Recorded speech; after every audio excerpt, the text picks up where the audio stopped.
2026 தேர்தல் என்பது ஆரிய திராவிட போரின் மற்றொரு களம். இனம், மொழி, நிலம் காத்திடும் போரை தொடர்ந்திடுவோம் என்று திமுகவினருக்கு முதல்வர் ஸ்டாலின் மடல்.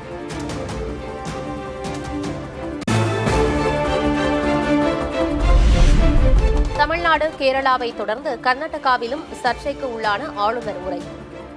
சட்டமன்ற கூட்டத்தொடரை ஆளுநர் உரையுடன் தொடங்கும் நடைமுறைக்கு முடிவு கட்டுவதே தீர்வு என முதல்வர் மு.க. ஸ்டாலின் பதிவு.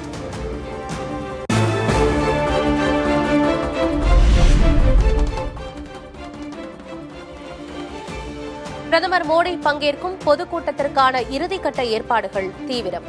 தேர்தலையொட்டி பலம் காட்ட தயாராகும் தேசிய ஜனநாயக கூட்டணி.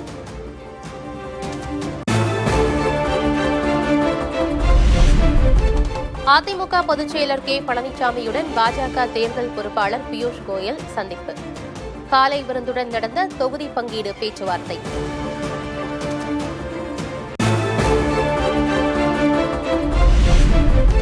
சமூக நல்லிணக்கத்தை சீர்குலைக்கும் வகையில் வெறுப்புணர்வுடன் உதயநிதி பேசி வருவதாக பியூஷ் கோயல் குற்றச்சாட்டு. நீதிமன்ற கண்டனத்திற்கு ஆளானவரை துணை முதல்வர் பதவியிலிருந்து நீக்கவும் வலியுறுத்தல்.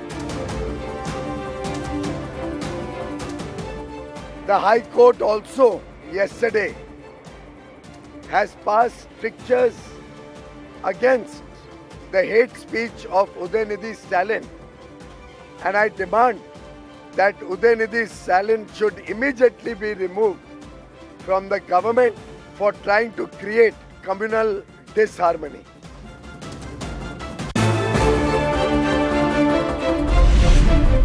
மதுராந்தகத்தில் நாளை நடைபெறும் பொதுக்கூட்டம் தமிழகத்தில் மிகப்பெரிய மாற்றத்தை உருவாக்கும் என பழனிசாமி நம்பிக்கை. தமிழகத்தில் தேசிய ஜனநாயக கூட்டணி மிகப்பெரும் வெற்றி பெறும் என்றும் உறுதி.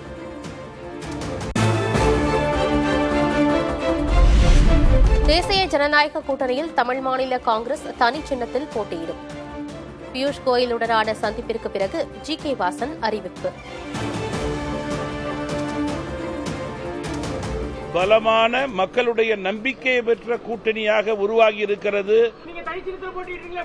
தனி சின்னத்திலே தமாக போட்டியிடும்.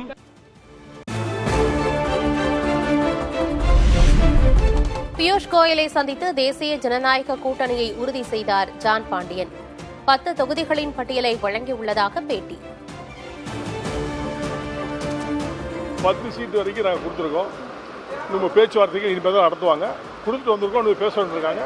நல்லபடியாக முடியும் நம்புறோம். இல்லை, நாங்கள் வெற்றி பெறக்கூடிய தொகுதியை மட்டும்தான் கொடுத்துருக்கோம்.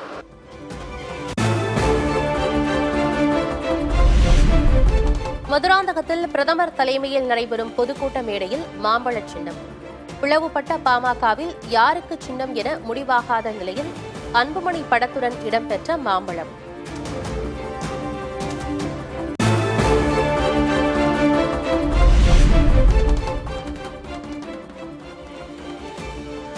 விஜயின் தமிழக வெற்றிக் கழகத்திற்கு விசில் சின்னம். விஜய் கோரிய சின்னத்தையே ஒதுக்கியது தேர்தல் ஆணையம்.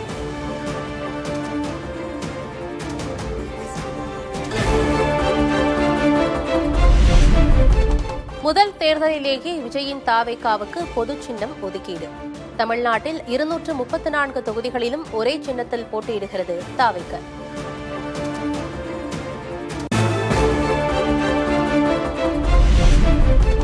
குறைந்தபட்சம் 5 விழுக்காடு சட்டமன்ற தொகுதிகளில் தாவேகா போட்டியிட வேண்டும் என தேர்தல் ஆணையம் நிபந்தனை.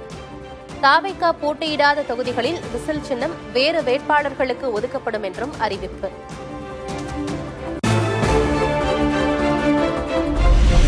கமல்ஹாசனின் மக்கள் நீதி மய்யம் கட்சிக்கும் சின்னம் ஒதுக்கீடு. கடந்த சட்டமன்ற தேர்தலில் வழங்கப்பட்ட டார்ச் லைட் சின்னத்தை மீண்டும் ஒதுக்கியது தேர்தல் ஆணையம்.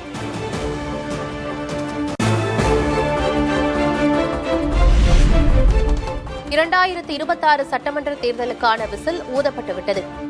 தாவேகாவுக்கு சின்னம் வழங்கப்பட்ட நிலையில் காங்கிரஸ் நிர்வாகி பிரவீன் சக்கரவர்த்தி பதிவு.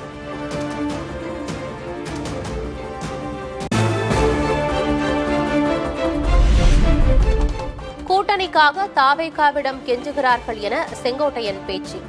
234 தொகுதிகளிலும் தாவேகா வெற்றி பெறும் என்றும் பேச்சு.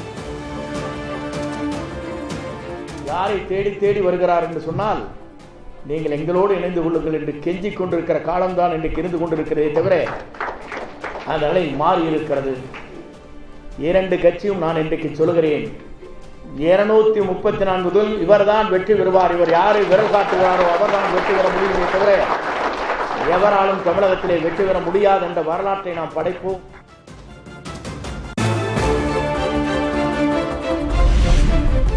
அரசியல் பொது வாழ்விலிருந்து விலகுவதாக ஓ பன்னீர்செல்வத்தின் ஆதரவாளர் குன்னம் ராமச்சந்திரன் அறிவிப்பு. குடும்பத்தினர் கேட்டுக்கொண்டதால் திமுகவில் இணைய முடிவிலிருந்து பின்வாங்கியதாகவும் விளக்கம். திராவிட முன்னேற்ற கழகத்தில் இணைவது என்ற முடிவில் நேற்று எனது இல்லத்தில் குடும்ப உறுப்பினர்களின் கடுமையான எதிர்ப்பும் அதனால் ஏற்பட்ட பிரச்சனையின் காரணமாகவும் நான் இன்று மாற்று முடிவை எடுத்திருக்கிறேன். இல்லத்தார்கள் ஆலோசனைக்கிணங்க, மருத்துவர்களின் ஆலோசனைக்கிணங்க நான் பொது வாழ்க்கையிலிருந்து விலகிக் கொள்வது என்ற முடிவை எடுத்திருக்கிறேன்.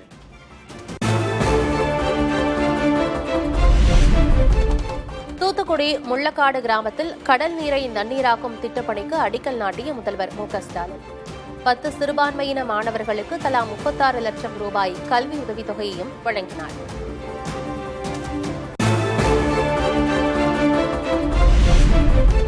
இருபத்தி ஆண்டு கால ஓய்வூதிய பிரச்சனையை தீர்த்து வைத்தது திமுக அரசுதான். ஆசிரியர்கள், சத்துணவு ஊழியர் கோரிக்கை நிறைவேற்றப்படும் என்றும் சட்டமன்றத்தில் முதல்வர் உறுதி. 23 ஆண்டுகால பிரச்சனையை நாங்கள் தீர்த்து வைத்திருக்கிறோம்.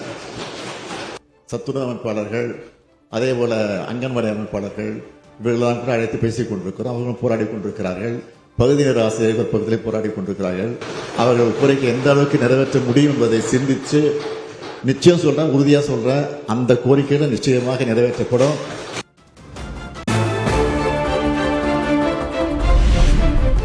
கறிக்கோழி வளர்ப்பு விவசாயிகள் தொடர்பான கவன ஈர்ப்பு தீர்மானத்திற்கு பதில் தயாரானதும் நாளை விவாதிக்கப்படும்.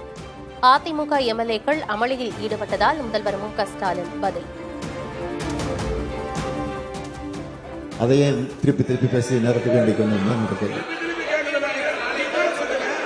நாளை தினம் பதில் தயார் செய்து கொண்டு அரசு சம்பந்தப்பட்ட அதிகாரிகளோடு கலந்து பேசி அந்த பதில் தயாரித்து சம்பந்தப்பட்ட அமைச்சர்கள் பதிலோடு வரக்கூடிய நேரத்தில் அப்பொழுது பிரச்சனை எழுப்பினால் பதில் சொல்வதற்கு வாய்ப்பாக இருக்கும்.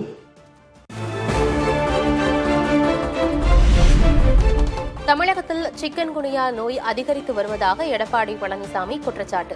கொசுக்களை ஒழிக்க தமிழக அரசு நடவடிக்கை எடுக்கவில்லை எனவும் விமர்சனம். இந்த அரசாங்கம் பொறுப்பேற்றதிலிருந்து இந்த கொசு ஒழிப்பில் அக்கறை செலுத்ததில்லை. இந்த கொசுனால தான் பல நோய்கள் மக்களுக்கு தாக்கப்படுகிறது. இன்னைக்கு பார்த்தீங்கன்னா தமிழகத்தில் சென்னை, காஞ்சிபுரம், தென்காசி, தேனி, கடலூர், அரியலூர் உட்பட பல மாவட்டங்களில் சிக்கன்குனியா ஏற்பட்டு கடுமையாக மக்கள் பாதிக்கப்பட்டிருக்கிறாங்க.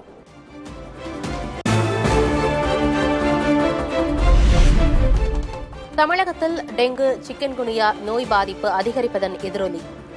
அரசு மருத்துவமனை, ஆரம்ப சுகாதார நிலையங்களில் தனி வார்டுகளை ஏற்படுத்த தமிழக பொது சுகாதாரத்துறை உத்தரவு.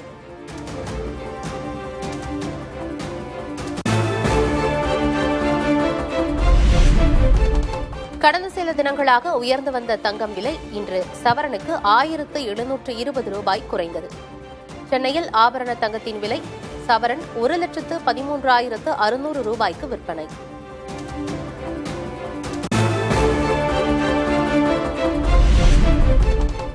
வெள்ளி விலை கிலோவுக்கு 5000 ரூபாய் குறைந்தது.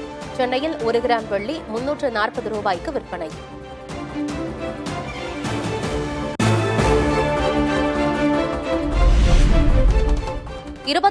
தேதி திருச்சி, பெரம்பலூர், கள்ளக்குறிச்சி, திருவண்ணாமலையில் கனமழை. இன்றும் நாளையும் நீலகிரி, கொடைக்கானலுக்கு உறைபனி எச்சரிக்கை. ஐநாவுக்கு போட்டியாக உருவாகிறதா ட்ரம்ப் தலைமையிலான அமைதி வாரியம்? பாகிஸ்தான், இந்தோனேஷியா, எகிப்து, துருக்கி, சவுதி அரேபியா, கத்தார் ஆகிய நாடுகளை தொடர்ந்து இஸ்ரேலும் இணைந்தது.